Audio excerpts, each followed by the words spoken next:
हरे कृष्णा। जगत गुरु श्रील प्रभुपाद की जय। हम लोग इस उपनिषद के 18वें और आखिरी मंत्र पर डिस्कशन कर रहे हैं और यहाँ पर जो भक्त है भगवान के दर्शन कर रहा है और भगवान से प्रार्थना कर रहा है।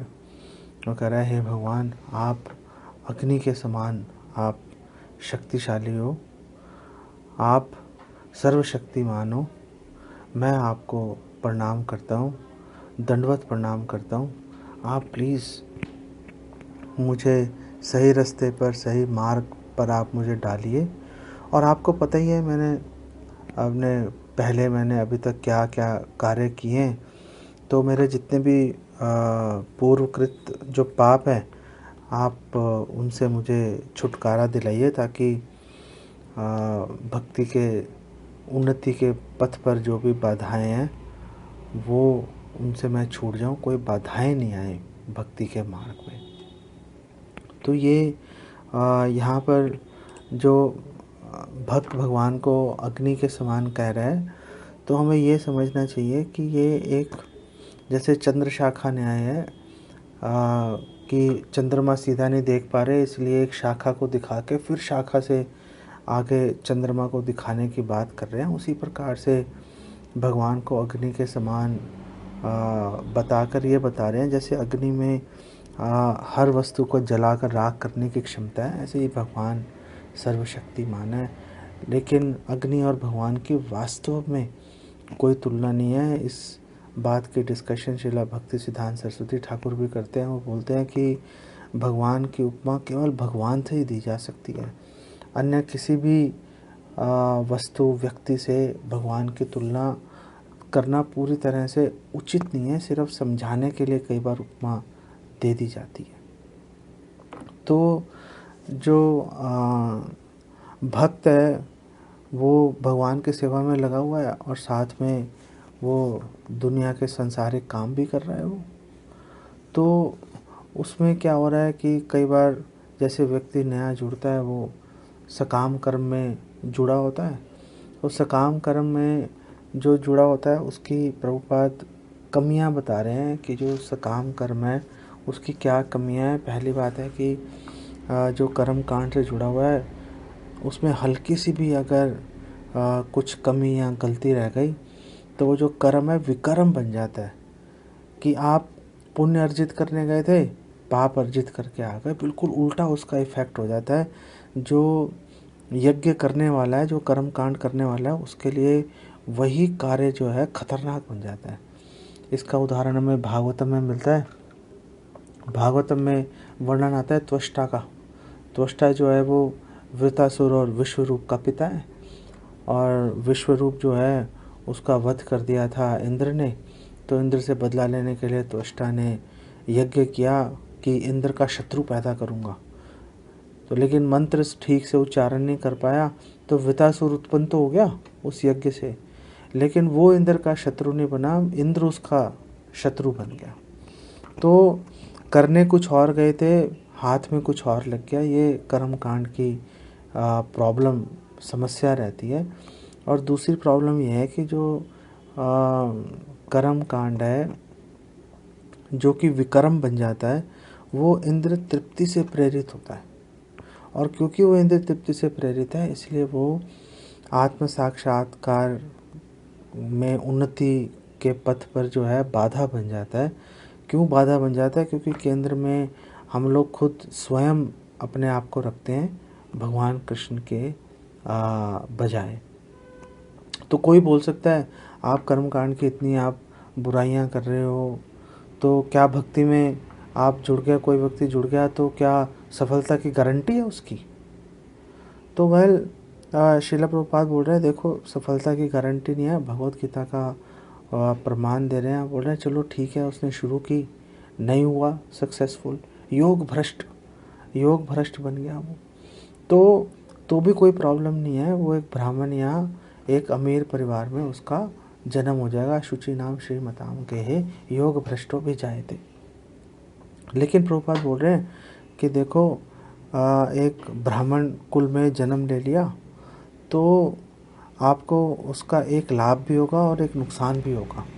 लाभ क्या होगा? अब ब्राह्मण कुल में जन्म लिया तो ब्राह्मण बनने का मौका मिलेगा। जैसे किसी बड़े घराने में जन्म ले लिया तो बड़ा व्यक्ति बनने की सुविधा मिल जाती है। और इसमें समस्या क्या है, प्रॉब्लम क्या है? प्रॉब्लम क्या है कि अगर वो उसको अपने घराने का, अपने कुल का उसको अभिमान हो गया तो भगवान का साक्षात करने का जो सुनहरी स्वर्णिम अवसर था वो उसके हाथ से छूट जाएगा। तो मनुष्य शरीर मिला, मनुष्य शरीर मिलने का जो मुख्य उद्देश्य था वही उसी में विफल हो गया।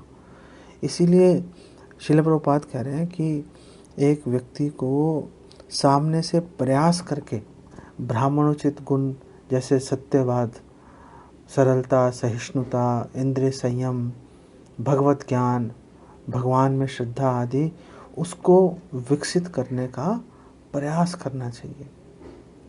नहीं तो व्यक्ति योगा लैडर में चढ़ सकता है कि कदम एक एक कदम उठा सकता है। सकाम कर्म से शुरू होगा, सकाम कर्म करते करते निष्काम कर्म में आएगा, वहाँ से ज्ञान में चला जाएगा, फिर बहुनाम जन्मनाम अन्ते ज्ञानवान माम प्रपद्यन्ते वासुदेवम सर्वमिति स महात्मा सुदुर्लभा। और फिर अनेकों जन्मों के बाद ऐसा ज्ञानवान व्यक्ति जो है वो भगवत साक्षात्कार कर पाएगा। और दूसरा तरीका यह है कि आप सीधा ही भगवान की शरण ले लो, भक्ति योग शुरू कर दो और भगवान से प्रार्थना करो। क्या प्रार्थना करो?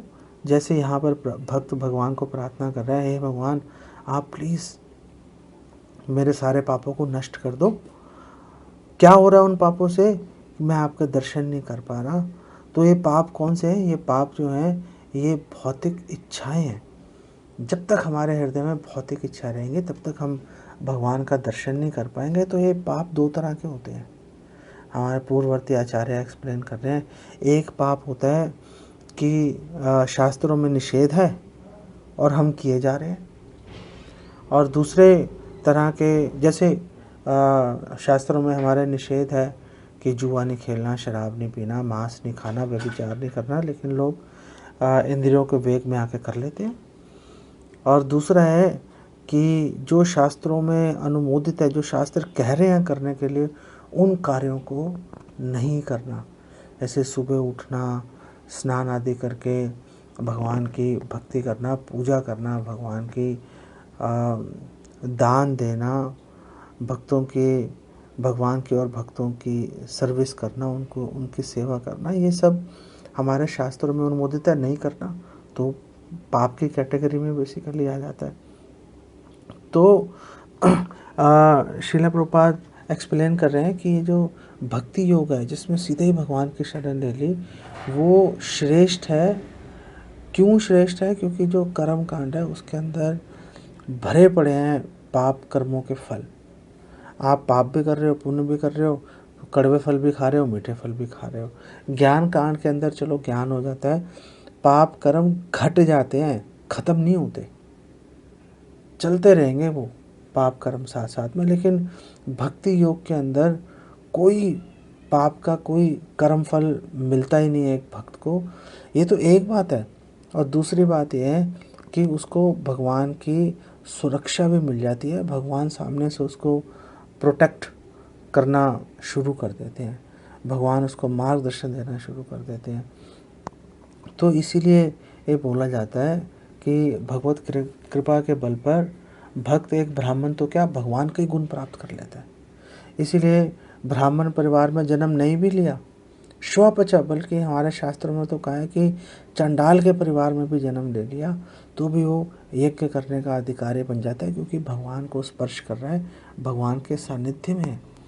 और भगवान भगवत गीता भागवतम 11:5-42 में भगवान बोल रहे हैं, स्वपाद मूलम भजता प्रियस्य त्यक्तान्य भावस्य हरि परेशः विकर्म यच चोत्पत्ति तम कथंचित धुनोति सर्वम हृदय सन्निविष्टा।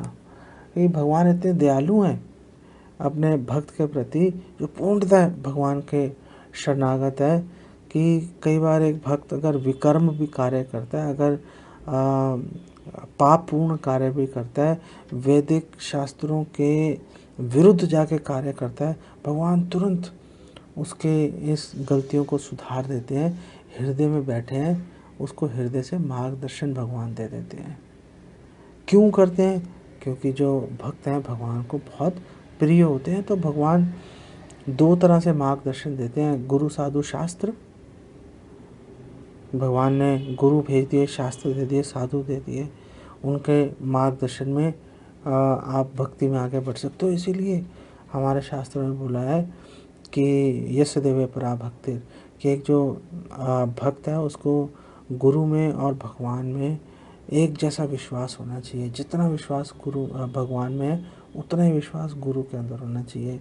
और दूसरी तरह से मार्गदर्शन देते हैं भगवान चैत्य गुरु के रूप में। हृदय में बैठे हैं, हृदय से भगवान ज्ञान प्रदान करते रहते हैं, मार्गदर्शन देते रहते हैं। इसीलिए एक जो भक्त है वो वैदिक ज्ञान का पूरा उसको अनुभव, उसको साक्षात्कार हो जाता है और हर तरह से सुरक्षित भी अनुभव करता है। और श्रील प्रभुपाद कह रहे हैं जहाँ तक दूसरों की बात है, जो दूसरे लोग हैं जिन्होंने भक्ति योग के द्वारा भगवान की शरणागति जिन्होंने स्वीकार नहीं की है, तो भगवान उनको कार्य करने की क्षमता तो देते हैं, उपदृष्टा अनुमंता चा, शक्ति तो दे देते हैं, कार्य करने की अनुमति दे देते हैं, लेकिन सारा उस कार्य को करने का जो खतरा है वो उस कर्ता को स्वयं ही वहन करना पड़ता है। भगवान उसमें कोई भी उसकी किसी भी तरह से मदद नहीं करते। और आखिर में इस ग्रंथ के अंत में और इस श्लोक के अंत में जो आखिरी के शब्द हैं इस श्लोक के वो हैं नम उक्तिम विधेम, कि जो भक्त है वो भगवान के नामों का उच्चारण कर रहा है, भगवान को नमन कर रहा है, भगवान को प्रणाम कर रहा है। तो श्रील प्रभुपाद यहाँ पे कोट कर रहे हैं भागवतम 1, 2, 17 और 20, और वो बोल रहे हैं कि देखो एक जो क्या कर्तव्य है हमारा, कि हमें श्रवण कीर्तन करना चाहिए, हरि नाम का श्रवण, हरि नाम का कीर्तन करना चाहिए, हमें नियमित रूप से भागवतम का पाठ करना चाहिए। ऐसा करने से क्या होगा कि जितने भी हमारे सारे पाप हैं वो सारे नष्ट हो जाएंगे, हृदय से जितने भी दोष हैं वो सारे दोष हमारे ख़त्म हो जाएंगे। तो उसका फल क्या होगा? एक जो भक्त है वो भगवत धाम जाने के मार्ग के बारे में पूरी तरह से कन्विंस्ड हो जाएगा, पूरी तरह से आश्वस्त हो जाएगा, और जैसे जैसे उसके शंकाएं ख़त्म होती रहेंगी वैसे वैसे वो शुद्ध भक्त बनता रहेगा।